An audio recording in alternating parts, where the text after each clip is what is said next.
You, John Fitzgerald Kennedy, do solemnly swear. I, John Fitzgerald Kennedy, do solemnly swear. That you will faithfully execute the office of President of the United States. That I will faithfully execute the office of President of the United States. And will, to the best of your ability. And will, to the best of my ability. Preserve, protect, and defend the Constitution of the United States. Preserve, protect, and defend the Constitution of the United States. So help you God. So help me God.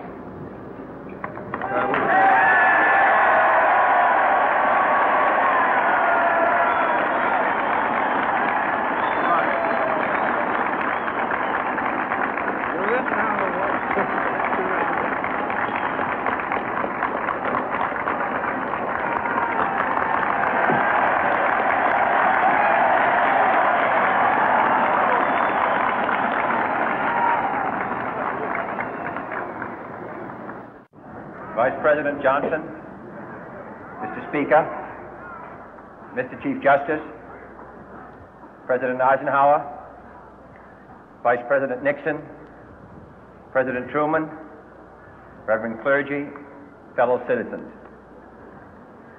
We observe today not a victory of party, but a celebration of freedom, symbolizing an end as well as a beginning, signifying renewal as well as change. For I have sworn before you and Almighty God the same solemn oath our forebears prescribed nearly a century and 3/4 ago. The world is very different now, for man holds in his mortal hands the power to abolish all forms of human poverty and all forms of human life. And yet the same revolutionary beliefs for which our forebears fought are still at issue around the globe. The belief that the rights of man come not from the generosity of the state, but from the hand of God.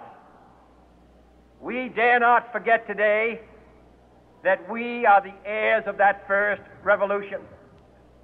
Let the word go forth from this time and place to friend and foe alike that the torch has been passed to a new generation of Americans born in this century, tempered by war, disciplined by a hard and bitter peace, proud of our ancient heritage, and unwilling to witness or permit the slow undoing of those human rights to which this nation has always been committed and to which we are committed today at home and around the world.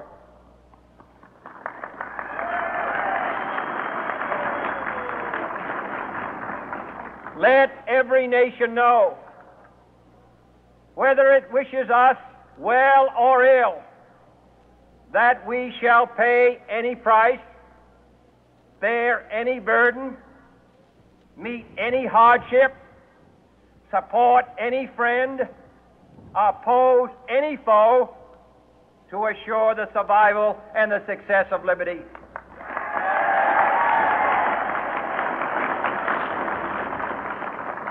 This much we pledge and more.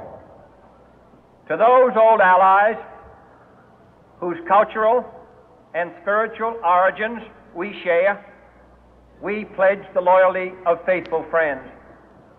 United, there is little we cannot do in a host of cooperative ventures. Divided, there is little we can do, for we dare not meet a powerful challenge at odds and split asunder. To those new states whom we welcome to the ranks of the free, we pledge our word that one form of colonial control shall not have passed away merely to be replaced by a far more iron tyranny. We shall not always expect to find them supporting our view, but we shall always hope to find them strongly supporting their own freedom, and to remember that in the past, those who foolishly sought power by riding the back of the tiger ended up inside.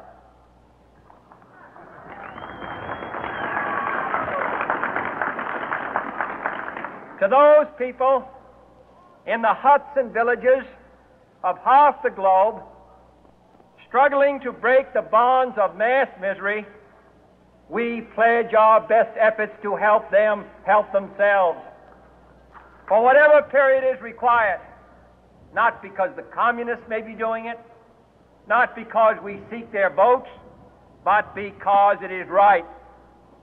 If a free society cannot help the many who are poor, it cannot save the few who are rich.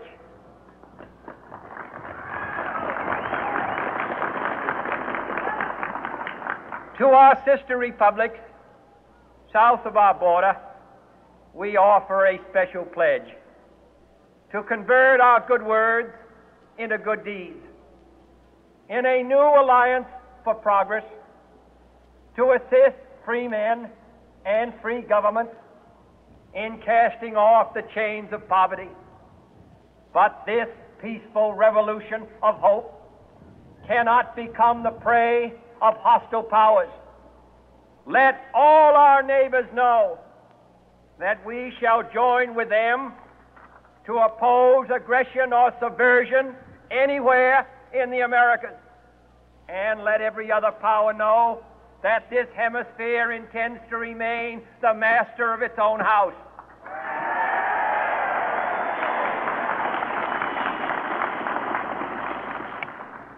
To that world assembly of sovereign states, the United Nations, our last best hope, in an age where the instruments of war have far outpaced the instruments of peace, we renew our pledge of support to prevent it from becoming merely a forum for invective, to strengthen its shield of the new and the weak, and to enlarge the area in which its writ may run. Finally, to those nations who would make themselves our adversary, we offer not a pledge, but a request that both sides begin anew the quest for peace. Before the dark powers of destruction, unleashed by science, engulf all humanity in planned or accidental self-destruction, we dare not tempt them with weakness, for only when our arms are sufficient beyond doubt can we be certain beyond doubt that they will never be employed. But neither can two great and powerful groups of nations take comfort from our present course, both sides overburdened by the cost of modern weapons, both rightly alarmed by the steady spread of the deadly atom, yet both racing to alter that uncertain balance of terror that stays the hand of mankind's final war. So let us begin anew, remembering on both sides that civility is not a sign of weakness, and sincerity is always subject to proof. Let us never negotiate out of fear, but let us never fear to negotiate.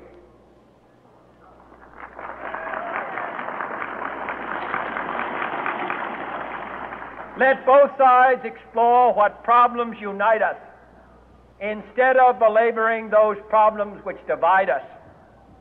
Let both sides, for the first time, formulate serious and precise proposals for the inspection and control of arms, and bring the absolute power to destroy other nations under the absolute control of all nations.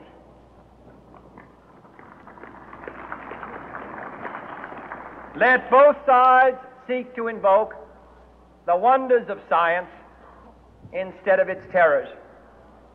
Together, let us explore the stars, conquer the deserts, eradicate disease, tap the ocean depth, and encourage the arts and commerce.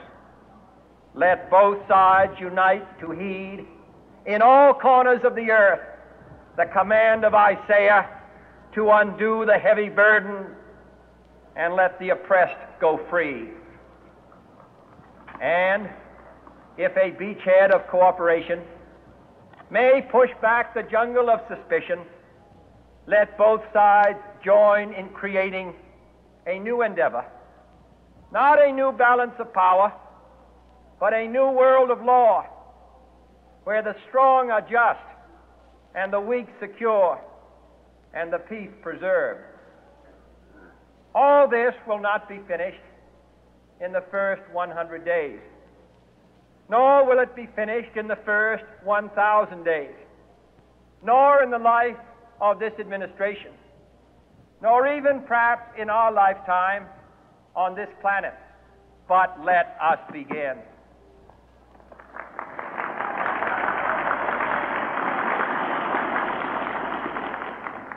In your hands, my fellow citizens, more than mine, will rest the final success or failure of our course. Since this country was founded, each generation of Americans has been summoned to give testimony to its national loyalty. The graves of young Americans who answered the call to service surround the globe. Now the trumpet summons us again, not as a call to bear arms, though arms we need, not as a call to battle, though in battle we are, but a call to bear the burden of a long twilight struggle, year in and year out, rejoicing in hope, patient in tribulation, a struggle against the common enemies of man, tyranny, poverty, disease, and war itself. Can we forge against these enemies a grand and global alliance, north and south, east and west, that can assure a more fruitful life for all mankind?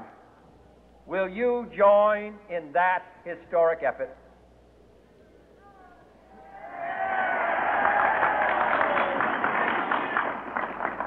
In the long history of the world, only a few generations have been granted the role of defending freedom in its hour of maximum danger. I do not shrink from this responsibility. I welcome it.